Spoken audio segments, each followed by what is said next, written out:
Shalom, this is Rabbi Yehoshaphat Oliver coming to you today to discuss how to get through to COVID believers. And this is that anyone following me is facing, which is that society has become so polarized. On the one hand, there are the COVID believers who truly believe that there's a serious threat from an invisible boogeyman disease, and they trust the government and so on. And then on the other extreme, you have those who completely reject that story, and there's not much in between, really. We live in a very divided time, unfortunately. And the question is, how do we relate to this this situation? It's like trying to explain to someone the truth about COVID is really like banging your head against the wall. These people are under a spell. They're brainwashed. They're completely not open to reason. They're walking around with this like blindfold over their eyes with regard to the reality. And when you find out arguments skeptical of the official COVID story, it's just you feel like it's almost a waste of time. You feel like they are so adamant in their beliefs. They're just simply not open to reason. And this also applies to people who you would think are highly intelligent. They too are not at all receptive to criticism of the official story. And it is very difficult to know what to do. Do you keep trying to convince the person, or do you just give up? How do you cope with this? How do you understand why they're acting in that way? So there are two ways to view the behavior of the COVID believers. One is a more charitable way of viewing it, and one is a less charitable way of viewing it. And the more charitable way of viewing it is that these people are victims. They're victims of mass mind control. The CIA, the government, the elites, they have mastered various methods of controlling the masses through propaganda, and they have really spent many years refining their craft of deception, mass mind control. They know exactly what they're doing, and they can deceive people because people can't imagine a deception on such a grand scale. When you tell people there's a worldwide conspiracy, they say, "Nah, that can't happen. That's an anti-Semitic trope. That's just completely absurd." For all the different countries to agree on something and work together and to promote such a mass big lie, that could never happen. It's simply beyond their imagination. And the reason that it's beyond their imagination is because that's how they've been raised. They've been raised with the indoctrination that the government fundamentally can be trusted to act in the best interest of the people. Here and there they slip up, but that's the exception. They've also been taught that the public health system and the medical system exist to promote health.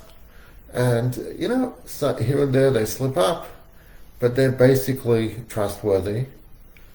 Because, you know what, if they would not be doing that, then people would call them out.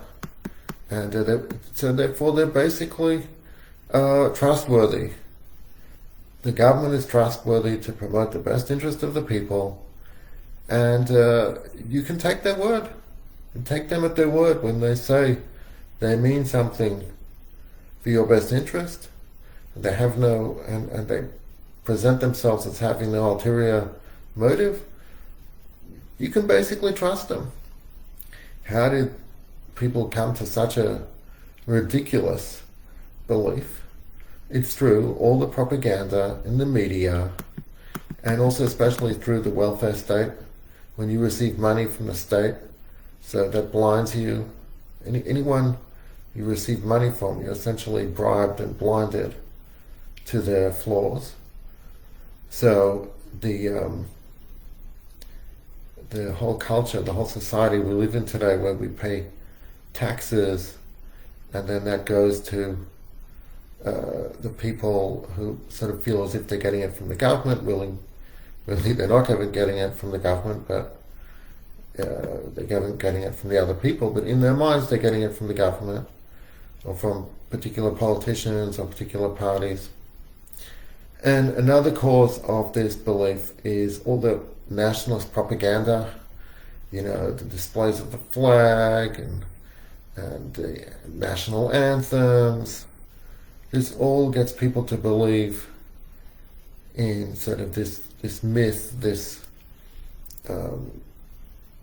idea that the government actually represents the people and can be trusted to act in the best interest of the people. And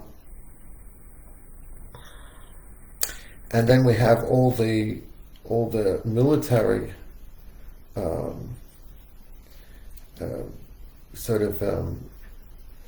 the propaganda in the media about how especially the American military is this righteous force for spreading democracy and goodness and freedom and justice throughout the world, which it's all a complete lie. It can be,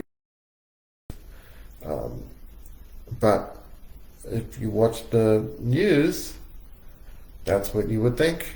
The mainstream media, that's what you would think. So once they started with this basic belief that the government can be trusted, the media can be trusted, and that we live in good times. So that is what that fundamental attitude is what enabled these elites to get away with the big scam, the scamdemic of COVID, the big COVID, which is about victimizing the people through this mass mind control operation. Even though the government never proved their claim that COVID exists, they never proved their claim that COVID is this deadly disease. They just made the claim by virtue of their appeal to authority. Everyone had to give up their rights and freedoms, and people went along with it because they believed fundamentally that the government could be trusted to make such a decision. And so therefore the government kept taking away more and more of our rights and freedoms. Forcing masks on us, telling us we all have to distance from one another, inhibiting businesses, not only having them shut down, but even when they open, they could only be open at partial capacity and so on. So they kept hammering this fear, this mind control, that COVID is a threat, COVID is a threat. And here we're at the point where this constant barrage of propaganda from every news source and every government source has done its work, and it's caused people to, believe that the solution is the injection. That's what we were told from the beginning, that we won't go back to normal until there's a vaccine. And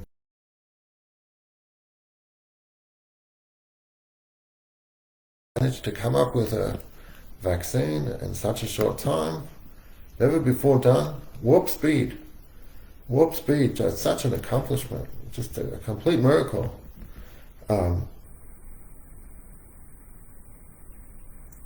And so the people are victims of this propaganda. So that's the more charitable interpretation of people's behavior.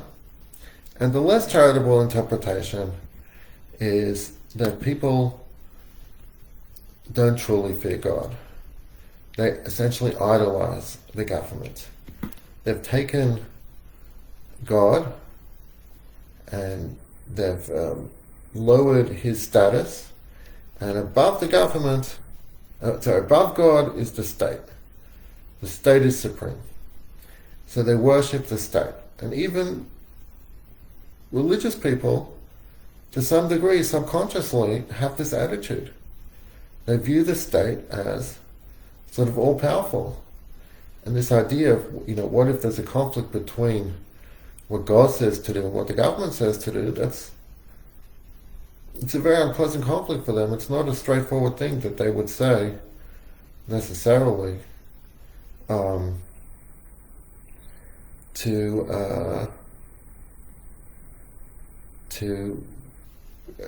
go against the state, because we're just not raised with that sensibility, or at least it's much weaker than it was in past times when we lived in under openly oppressive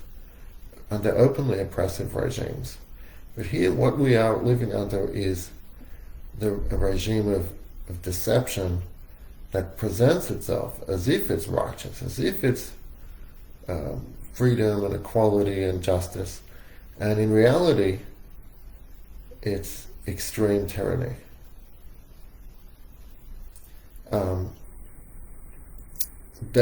People are afraid about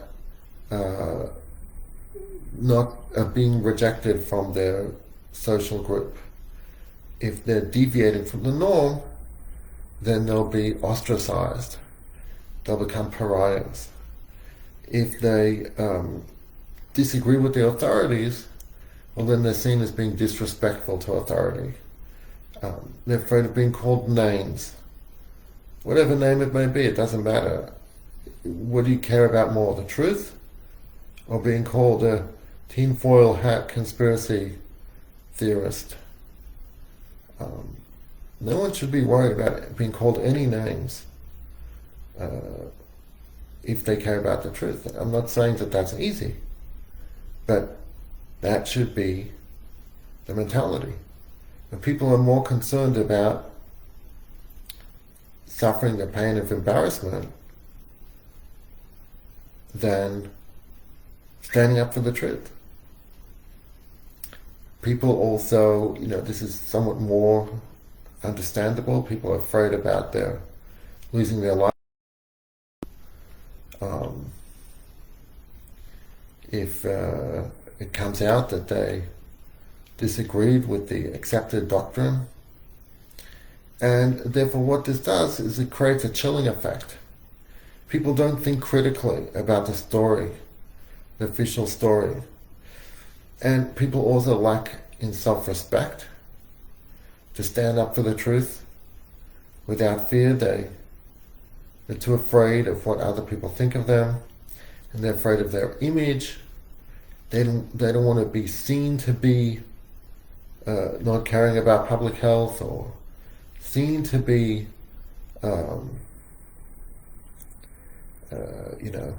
not going along with what everyone else thinks is for the good of the collective. So they're essentially bribed. They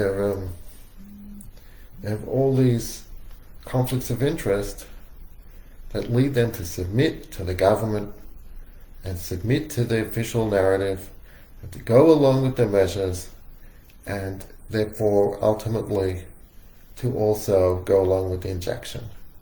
And therefore they're being led to the slaughter. There's a mass genocide, a mass democide, a mass massacre of mankind, starting with the Jewish people in the state of Israel, but all over the world.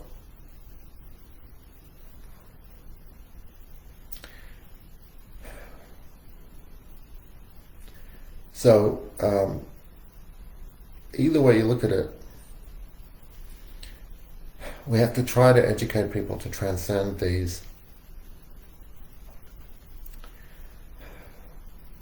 attachments, the attachment to the state, the attachment to their concern, their fear of what will people say, their attachment to their livelihood. I know that's a biggie. I can appreciate that. But still, the truth matters. And what's truly good for society matters. And speaking out against tyranny matters. And our character matters. And this is what God put us here in the world, to test us. And this is a test of character. Some people are saying it's a test of IQ. It is, that's true, but you see, there are plenty of people with very high IQ who believe the official narrative. So it's also a test of character and of strength of character, of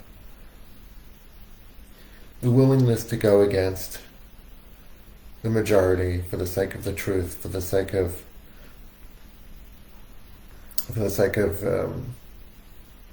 saving the world. And so the basic question is, how do you get through? How does someone who is thinking rationally, and therefore he's a COVID skeptic, get through to a COVID believer? These are two opposite extremes, and there seems to be, it's like talking to the wall. So the answer, as far as it seems to me, is that there really is, if someone is really attached to their faith in the COVID religion, there really is nothing you can do. You can try to talk to them, but very quickly they'll end the conversation, or they'll scream at you, or they'll maybe listen to you, but they're not really listening, they're just humoring you. So what we can do, is simply do our best to put the information out there, to make public our position. Maybe you could send emails or WhatsApp messages or what have you with some content. Make your criticism of the official story, make it available, make it accessible, so that if someone starts having a doubt that perhaps um, something doesn't add up with the official story, then they'll be able to find that content that you put out, and they will consider it, and that will lead them to, see the truth. But ultimately, they need to make that choice.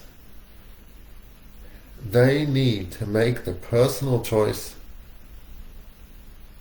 to sort of think outside the box, to reject or to question the official story and follow the evidence where it leads them.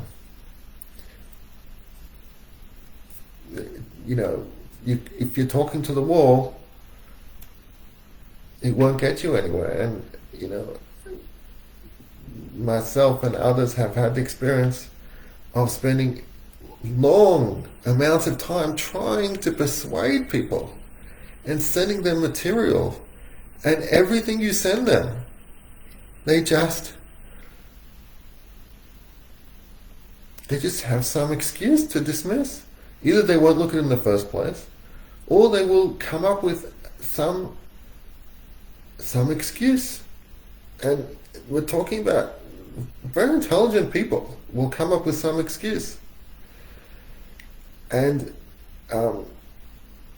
you almost think that it's a waste of time to try to reason with these cult members. I know that's what they'll say about us, but so be it. That's all you can do. Be courageous. Put the content out there somehow. Make clear your stance. Make clear that you're willing to discuss the issue, willing to send them information, and anyone who you think might be open to it, definitely do your best to approach that person, but don't expect to be able to deprogram that person if they are truly attached to their belief. And it's very painful, because you're telling someone, you're telling them not to get on the cattle cars. That's what you're doing. And they're ignoring you. And you want to scream. And you want to do something drastic, but there's nothing you can do. It's just, you're sort of silenced because they won't listen. They won't listen. It's terrible. It's traumatic. But that's the reality. That's what we're facing. If they want to be sheeple, Bill Cooper said, sheeple will always be led to the slaughter. And that's a very harsh truth. It's very harsh. We have to do our part. Our part is not to be shy, not to be silent. If there's a context in which we can speak out, whatever it may be, we should let our dissent be known, and not be afraid of the consequences of being called names, or ostracism, or what have you. Don't be afraid. The truth will come out. The truth is already coming out, but all these people are in complete denial of what's in front of their faces, of all the injuries and deaths. But eventually, the truth will be so obvious that it will be completely impossible for anyone to deny,